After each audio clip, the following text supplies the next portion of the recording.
Thank you so much. It's just great to be in Sydney, and it's a real honour, a scary sort of honour to be here tonight, but I'm dry now, so I'm happy. So, who has read a work of literature in the last week? What a lot of freaks. Dear readers, thank you. But really, what a very strange lot of people we are. And where else at 6 o'clock on a Sunday night could you get that show of hands to that question? In the world outside, it seems that the collective reading muscles have gone a little slack, and literature, or what I call literature anyway, seems to have just become too hard. It's impossible to sit in one place and not check the email. But anyway, here we are, inside our little cult, and reading literature is what we live for. Given how many millions of years it took us to create language, and how very recently we'd reached a stage we could claim to have a literate population, it does seem an awful shame to let this literature business go so lightly into the night. There was a time when everyone wanted to read good books in shearing sheds, mechanics institutes, in lending libraries, and in the trenches. And from 1949 to 1960, I believe, literacy rates rose every year. And we were all mad enough to think that this was improving. We really imagined we were going somewhere with this literature thing. But now, look, I want to show you a picture. I've never had a picture in a speech before.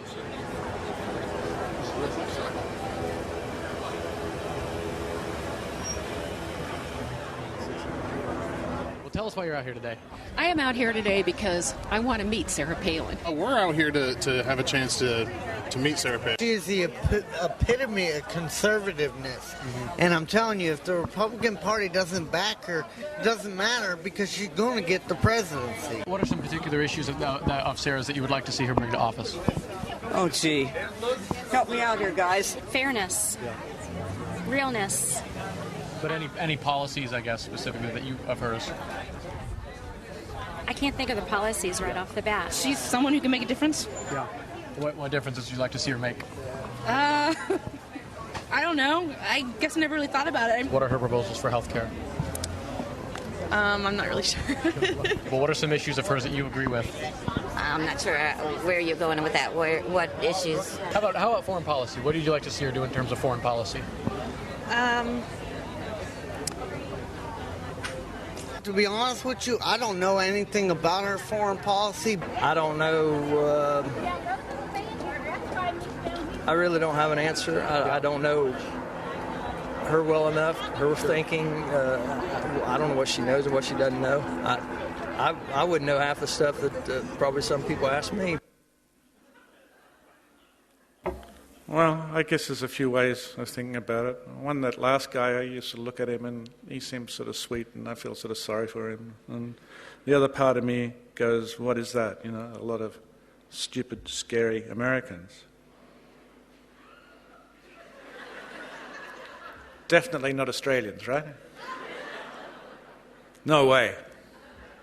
You couldn't make a film like this in Australia today.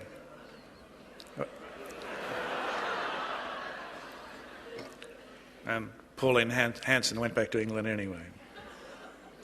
But anyway, when I say a film like this, I'm actually not thinking of Sarah Palin or even the late departed Pauline Hanson. I'm thinking of the people we just heard speaking, and not their accents and not their Americanness. I'm looking at these citizens of a democracy and wondering how long is it since you read a work of literature. Now, in Australia, we've got statistics that show we've got a 99% literacy rate. We've got other statistics that show that 30% of Australians never read a book from one year to the next. And also remember, the Americans in this clip are on the next rung up the ladder. These are people who buy a book a year, or at least a book last year. And I look at their faces and I think, is this where democracy in America has ended up? I spent a number of years studying a book of a similar title, Democracy in America, by the French aristocrat Alexis de Tocqueville. Tocqueville was a child of the survivors of the Terror. And if he was intensely interested in the first great democratic experiment, the United States, it was because he believed that democracy was the unstoppable wave of the future. Now, as a noble, he didn't really like that particularly. But he did understand there was no going back to a monarchy, no matter how the kings and the ultra-rightists might wish it so. So when Tocqueville arrived in America in 1831, what he feared most about democracy was the tyranny of the majority, which, given that so many of his relatives had lost their heads in the French Revolution, is not so hard to understand. I've often had reason to think about the argument I might have had with Tocqueville, if I could speak French, and I don't think his English was actually very good, but if we'd both been alive in the same period. And I would have said that the majority in our democracy would not be the mob that he feared, but an educated electorate of individuals. Tocqueville may have doubted the wisdom of educated working people, but I would have said to him, and I think we modern people would agree, that it's an informed and educated and active electorate of individuals that makes democracy so beautiful. Yet when I look at these Palin people, it's clear that we have failed ourselves and failed them particularly. And I do say we, because the so-called democracies of the West are all in the same boat. That is, we all have an unhealthy share of citizens who have forgotten how to read. Last week's Guardian Weekly, for instance, says that 1/5 of English teenagers leave school so illiterate and innumerate that they are unable to deal with everyday life. And that may benefit someone, but it's certainly not the people of England. So from the perspective of this room, there might be something wrong about these statistics that I'm quoting so casually. After all, every one of us here reads passionately. It's who we are. It's why we're here tonight. We may know children who are reluctant to read, are less likely to read than we were, who must sometimes be bribed to read, who have trouble staying still or paying attention. But we also know children who do read, who love to read, as we did as children. And they're the children that are in our minds right now when we're thinking about these statistics and thinking, that can't be right. But as a member of a cult, it can be difficult to see what's happening in the world outside. And when we do finally confront the awful reality, we might really wish we hadn't looked. Have I only imagined that Australians buy more books per capita than any other nation in the English-speaking world? Maybe. But I'm certainly correct in saying that our statistics show a 99% rate of literacy, which literacy is defined as the ability to understand and use information from various kinds of narrative texts, including texts from newspapers, magazines, and brochures. It leaves out cornflakes packets, but that's an oversight, I'm sure. Still, it is important that we understand exactly what those statistics might indicate. What narrative texts are we talking about? Patrick White? Well, what books? It seems Our Family Table seems to be our biggest selling book. Margaret Fulton's Encyclopedia of Food and Cookery is right up there. And little golden books. And then there's MasterChef Australia, the cookbook, Volume 1. I like to eat. I've done it twice today already. And of course, Richard North Patterson is way up there, and David Baldacci. And what bookseller doesn't pray to heaven to send down 10 more Dan Browns? This is a market-driven democracy. Free markets make a free people. Well, that's what they're still teaching at Harvard anyway. So I guess it must be true. It's with purchasing decisions like these that the majority of our free people use their literacy. And we could say, be realistic, that's the free market. And we could say, well, why the hell not? And we could say, it has been ever thus, except, it really hasn't been ever thus. The great dark ages of illiteracy are such a short distance behind us. It's illiteracy that was really once the norm, until, that it wasn't. The 99% literate democracy that now seems so normal is in fact, or could be in fact, if it was a fact, a dazzling brand new thing. Literacy has been the child and the midwife of modern democracy. It has amused us and entertained us, but it's also taught us many things, most particularly the confidence that nothing is ever thus, that anything is possible. Think of the extraordinary, impossible story of this nation. Think how we started. Look where we are today, beset with problems like the whole human race, but a nation of 21 million huge human brains. Australian brains, still marked by almost dizzying potential, with the ability to read, to learn, to grow, to make millions or trillions of tiny synaptic connections that will ultimately change us physically and mentally. And I think, and this is probably blasphemous, and I'll apologise to everybody who thinks it is, but I think of God talking to Moses from the burning bush. And God says, I will be what I will be. We can have a far higher expectation of literacy than that it will give us the ability to understand and use information from various kinds of narrative text, including text from newspapers, magazines and brochures and cornflakes packets. And I'm not deriding Margaret Fulton. How could I? She taught me to cook. And I'm not deriding any book that keeps our booksellers alive, because boy do we need those precious booksellers, every single one of them. We need them to thrive and prosper for the benefit of the cult. But we did not come to a writers' festival to discuss the finer points of Margaret Fulton's very good tuna casserole. Maybe that's not in there anymore. In a democracy, we have the freedom to read whatever we want to read. We can gorge ourselves on airport thrillers and Mills and Boon, but this is surely not the best use we can make of our literacy. The Sarah Palin clip is completely depressing. It's awful. We laugh, but it's awful, because behind the laughter, I think, has to be some sort of hysteria, the sense that the world's fate lies in the hands, perhaps, of those people.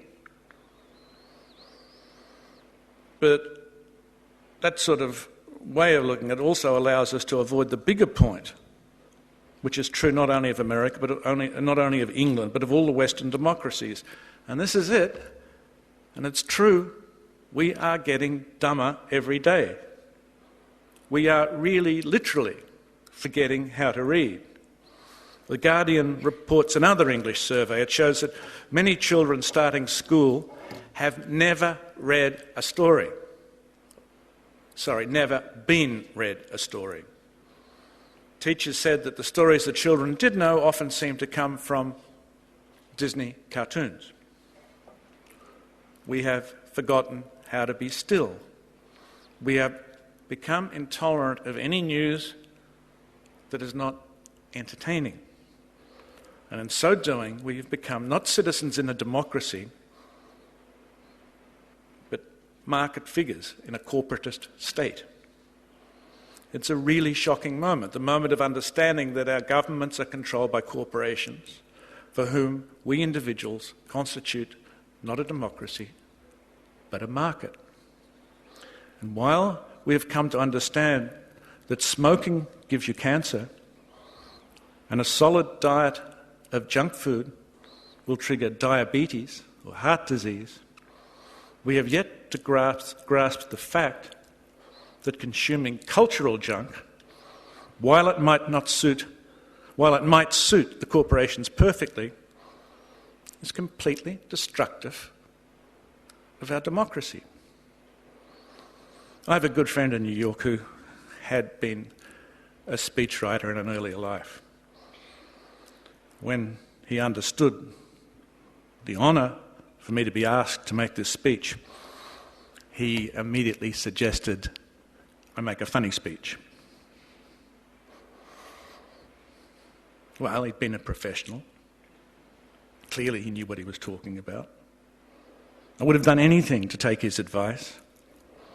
But there is not a handful of sand anywhere on the planet that does not contain, or have right next to it, tiny grains of plastic. BP is still busy spewing millions of gallons of oil from a leak no human being can reach. We have done irredeemable damage to our lovely blue planet. People in the future will hate us for our criminality. We will say, of course, and we will feel it, it was not our fault. We will say it was the corporations. That the people in the future will not accept that argument. It'll be very clear to them that we gave up our democracy to ignorance.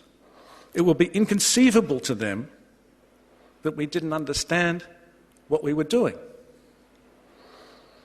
It will be unthinkable to them that we did not consider how we were affecting our minds with sugary entertainments, how we developed short-term attention spans, how we began to read impatiently and think differently, and how those practices ushered in a darker age than the one we'd been born into.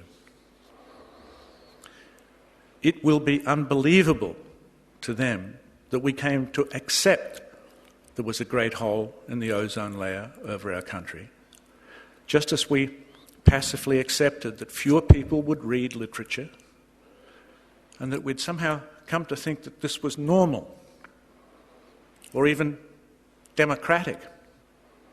And of course it's not okay. Everyone here, it's here because they know it's not okay. But to propose, as I'm about to, that an entire nation gets serious about reading, well, clearly I'm going to be invited to get real. But our acceptance of our present situation is not, I fear, what the future really requires of us.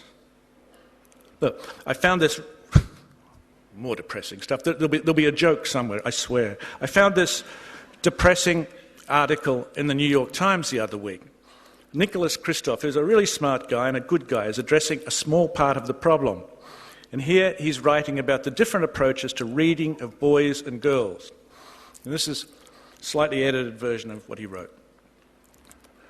Around the globe, it's mostly girls who lack educational opportunities. But in the United States and other Western countries, it's mostly boys who are faltering in school.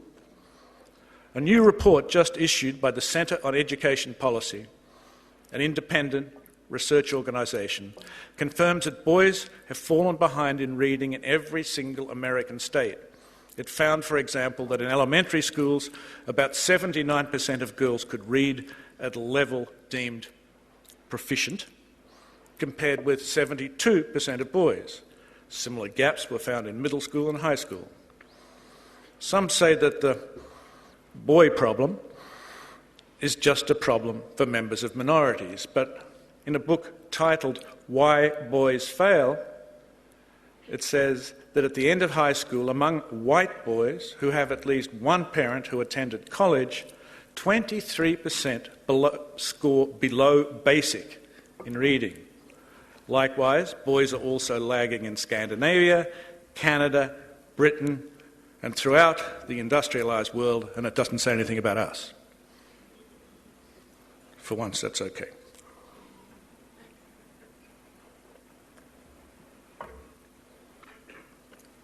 But that doesn't explain why boys have been sinking in recent decades.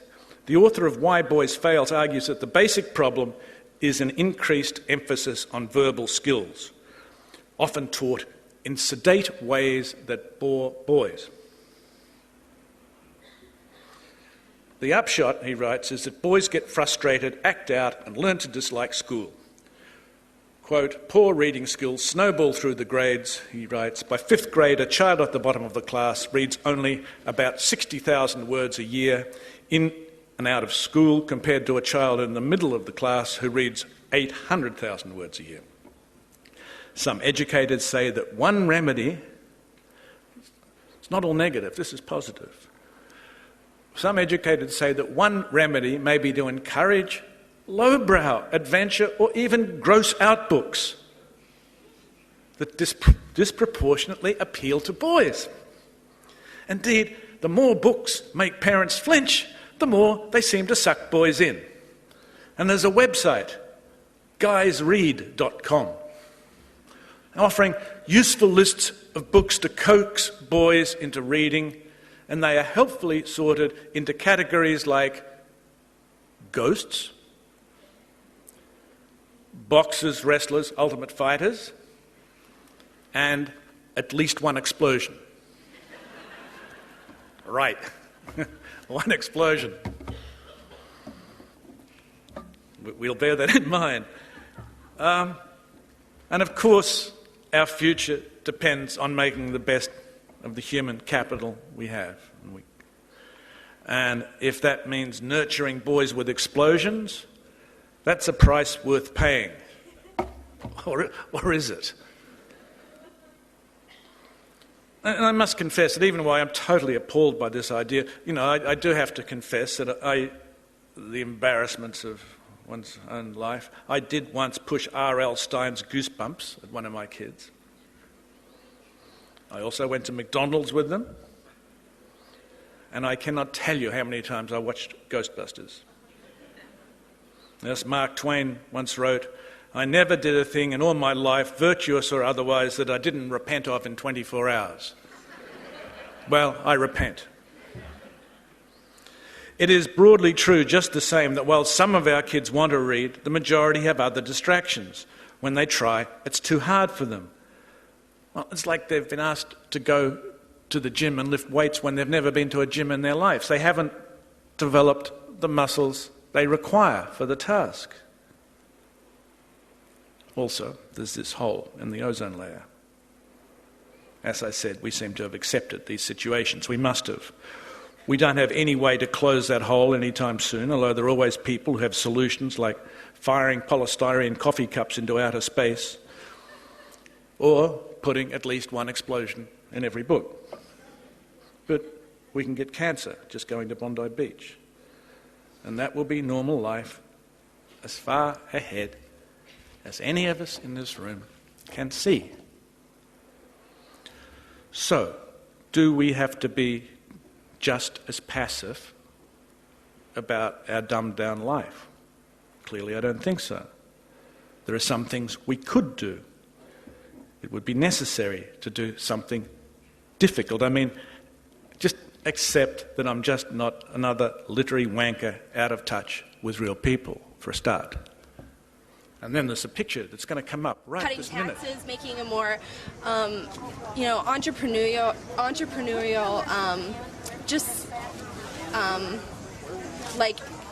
conducive environment for our country.